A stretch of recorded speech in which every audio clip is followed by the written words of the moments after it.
Tu ressens une boule au ventre à l'idée de reprendre? Que ce soit le travail, les études, ou même simplement ton rythme quotidien? Tu n'es pas seul. Et non, ce stress n'est pas un problème de motivation. C'est souvent le résultat de 5 erreurs que presque tout le monde fait, sans même s'en rendre compte.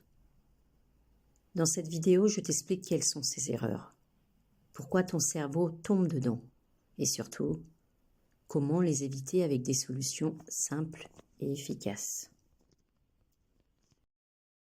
L'erreur numéro 1, trop en faire trop vite. Tu veux tout relancer d'un coup. Sport, boulot, alimentation, réveil à 6 heures. Le problème, c'est que ton cerveau déteste les changements brutaux. Le résultat, tu te sens vite submergé et tu abandonnes. Ce qu'il faut faire, c'est reprendre avec une seule priorité par semaine, comme un échauffement mental. On ne passe pas du canapé au marathon. Tu fais du mental training, pas un sprint.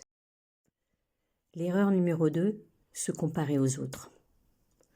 Tu vois les autres qui ont déjà repris à fond, tout bien planifié. Et toi, tu te sens en retard. Cette erreur active ton biais de comparaison sociale. Tu oublies tes forces et tu regardes uniquement ce que les autres montrent. La solution, recentre-toi sur ton énergie, ton timing. Demande-toi, qu'est-ce qui me ferait du bien cette semaine? Pas que ce que font les autres. L'erreur numéro 3, ne pas anticiper ces zones de stress. Tu fais un planning parfait, mais tu oublies la vraie vie. Et là, le stress t'explose au visage, embouteillage, imprévu, fatigue. La clé, intégrer des marges de récupération dans ton emploi du temps. Oui, on peut planifier ses pauses comme ses tâches. C'est de l'intelligence mentale, pas de la flemme. Erreur numéro 4, c'est refuser les émotions difficiles.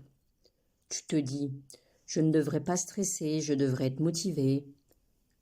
C'est faux. Ressentir du stress, de la peur ou même du rejet à la reprise, c'est normal.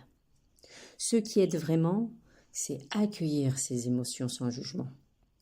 Tu peux écrire ce que tu ressens, le dire à voix haute ou le déposer dans un carnet. Le stress est un signal, pas un ennemi.